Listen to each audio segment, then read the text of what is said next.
અમલવારી પહેલા અકસ્માતની ઘટનામાં 2 યુવાનોના મોત નીપજ્યા છે। ડિવાઈડર સાથે ભટકાતા ગંભીર રીતે ઇજાગ્રસ્ત બંને યુવાનોના ટૂંકી સારવાર બાદ મોત નીપજ્યા છે।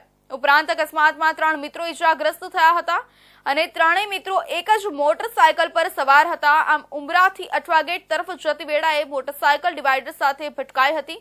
આમ પાર્લે પોઈન્ટના બ્રિજ પર બની ગંભીર અકસ્માતની ઘટના બની હતી। હેલ્મેટ ફરજિયાત કરવાની પોલીસની અમલવારી શરૂ થાય એ પહેલા જ એક ગમખ્વાર અકસ્માતમાં 2 યુવાનોના જીવ જતા દુઃખદ ઘટના બની છે। પાર્લે પોઈન્ટના બ્રિજ પર થયેલા અકસ્માતમાં 3 યુવાનો ગંભીર રીતે ઘાયલ થયા હતા, જેમાંથી 2નો ટૂંકી સારવાર દરમિયાન મોત નીપજ્યું છે, જ્યારે એકની હાલત હાલ પણ ગંભીર છે। મળતી માહિતી મુજબ ત્રણેય યુવાનો એક જ મોટરસાયકલ પર સવાર હતા અને ઉમરા તરફથી અઠવા ગેટ તરફ જઈ રહ્યા હતા। તે દરમિયાન તેઓનું બેલેન્સ બગડતા મોટરસાયકલ સીધું ડિવાઈડર સાથે અથડાઈ ગયું હતું, જેના કારણે તેઓ ગંભીર રીતે ઇજાગ્રસ્ત થયા હતા।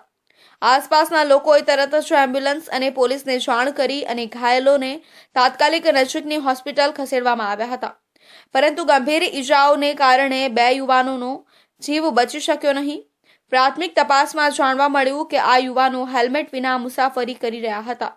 અકસ્માત વખતે હેલ્મેટ પહેર્યું હોત તો કદાચ જીવ બચી શક્યા હોત। હેલ્મેટ વગર રફતારથી મોટરસાइकिल चलाववी एक जीवलेण भूल साबित થઈ છે।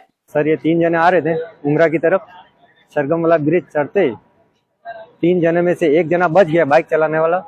2 जने की मौत हो चुकी है। सर बाइक पे आ रहे थे ये 3 जने, गिरने के बाद में डिवाइडर के ऊपर तुरंत मौत हो चुकी है 2 जने की। एक जना बच गया।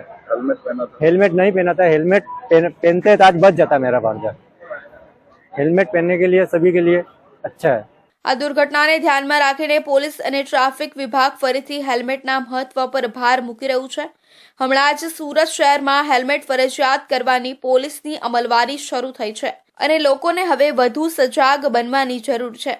ઉમરા પોલીસે અકસ્માતની તપાસ હાથ ધરી છે અને સીસીટીવી ફૂટેજના આધારે વધુ માહિતી એકત્ર કરી રહી છે। તો સુરત